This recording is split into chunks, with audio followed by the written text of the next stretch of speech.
Today's video has the potential to instantly make you better at pickleball. When I watch people play, look around, I see people making stupid mistakes, and I'm not just talking about them. I do them too. We all do them. And that's why we need to be reminded of these mistakes so that we stop doing them. I'm Justin with Pickleball Journey. Now let's get right into these mistakes.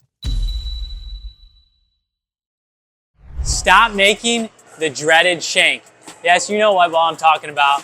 When it shanks off your paddle, you're hitting everything perfect, and then all of a sudden, you're over here, and you have a shank. Well, that was worse than a shank. I almost completely whiffed it. But you know what I'm talking about. It's when you don't hit the ball on the middle of your paddle. A common mistake I see. What you need to do most of the time is just have better footwork. You've got to move to the ball so it's right where you want the ball to be on your paddle. If you're reaching too far, it's hard to hit the ball perfectly on the paddle. So when you're moving, especially at the kitchen line, we want to shuffle to the ball, right? So we're shuffling to the ball, so we're staying right on that kitchen line. If you can, just take one big step and cover, one big step and cover. It's not too big of a space.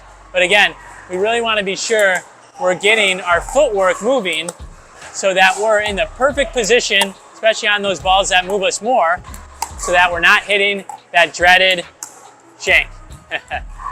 The next shot I want you to stop doing is only attacking to the body. Too many times I see people only going hard at their opponent's body. As people get better, it's really easy to block that back, and it's coming back at you faster than it came to you. Another spot, you probably heard it get talked about a lot, is that dominant shoulder. Keep doing that. That's a good spot to attack.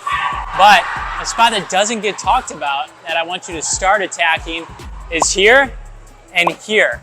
Call them the two wings of your arms. And there's two reasons why these two spots are good to attack. Number one is it's low. You see where this is at? It's low over the net. If I hit an attack to speed up to that spot and they let it go, it's still going in. Whereas if you attack to that right shoulder, likely that ball is going out. The second reason, and really the more important reason, is because when you attack here, it's harder for them to control that if they're trying to reset it. It's hard for them to get pace on it if they're trying to hit it back because it's not at their center of mass, right at their body here. You see when I'm here, I'm really solid. I've got all my body weight behind the shot. When I'm out here, especially on that backhand side, if I'm out here, it's really hard for me to do much more than just flick it. So stop only attacking right at someone and pick some spots here, here, and here. Quick pause so you can turn your phone to the side and hit subscribe. Back to it. This next shot that I want you to stop doing is sort of a cute shot that is fun to hit, but it's not a very productive shot that you're gonna get away with too much. And it's the drop shot, especially when you're at the net, your opponents are at the baseline, and they hit you a shot in the kitchen, and you try to hit this perfect, cute little shot forward, which maybe you don't lose the point of it, right away, but it's bringing them to the net where we want to keep them back. We want to keep them on defense as long as we can, which means keeping them away from the net. So it's really not a great shot.